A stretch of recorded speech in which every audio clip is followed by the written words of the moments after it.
Jadi mudah-mudahan Allah jaga hati kita, baik ketika kita diuji, bahkan ketika kita diberi nikmat, supaya dalam dua keadaan ini kita tetap menjadi mukmin yang ajaban, yang ideal, yang baik, yang insya Allah Allah suka sama kita. Kalau diuji sabara fakana khairallah, kalau diberi nikmat syakara fakana khairallah. Kalau dia diuji dia bersabar, dan itu kebaikan untuk dia. Ternyata diuji ujung-ujungnya baik. Lewat apa ujian menjadi kebaikan? Lewat sabar. Bukankah Allah bilang wabasyiris sabirin?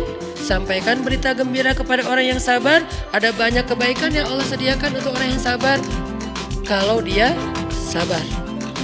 Dan kalau diberi nikmat syakara, kalau diberi nikmat dia bersyukur, fakana khairallah. Kenapa nikmat kok menjadi kebaikan? Maksudnya dengan dia bersyukur Allah tambahkan kebaikan itu.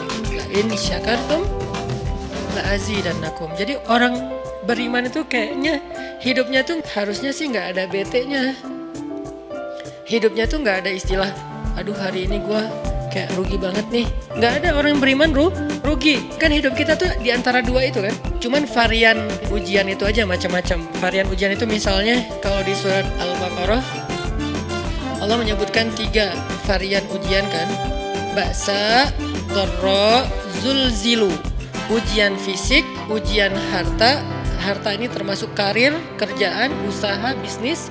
Dan ujian zulzilu, ujian perasaan, termasuk diputusin, atau orang yang dekat sama kita jadian sama yang lain, atau mungkin di unfollow oleh ya gitu deh.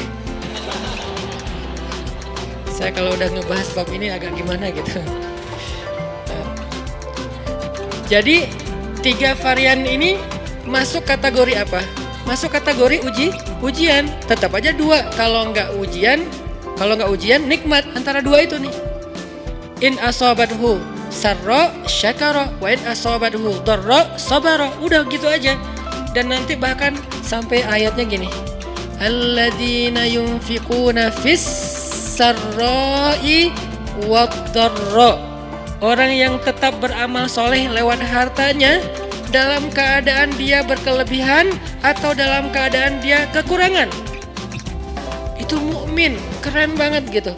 Dia tuh nggak pernah kehilangan kesempatan berbuat baik. Baik beramal soleh ketika dia dalam keadaan dikasih nikmat, maupun beramal soleh ketika dia dikasih ujian, tetap aja beramal soleh.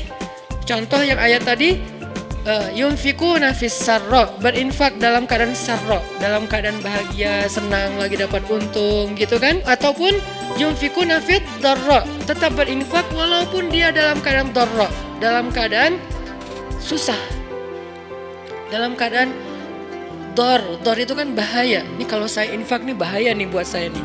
Kalau saya kasih nih saya kayak nggak ada tabungan buat mahar nih. Kalau saya kasih ke dia, terus saya gimana? Gitu kan? Ini dor banget nih, bahaya banget nih. Tapi dia tetap berinfak. Siapa yang mencontohkan hal seperti itu? Selain pastinya Rasulullah, udah nggak diragukan lagi. Yang jadi kayak simbol berinfak walaupun dia butuh.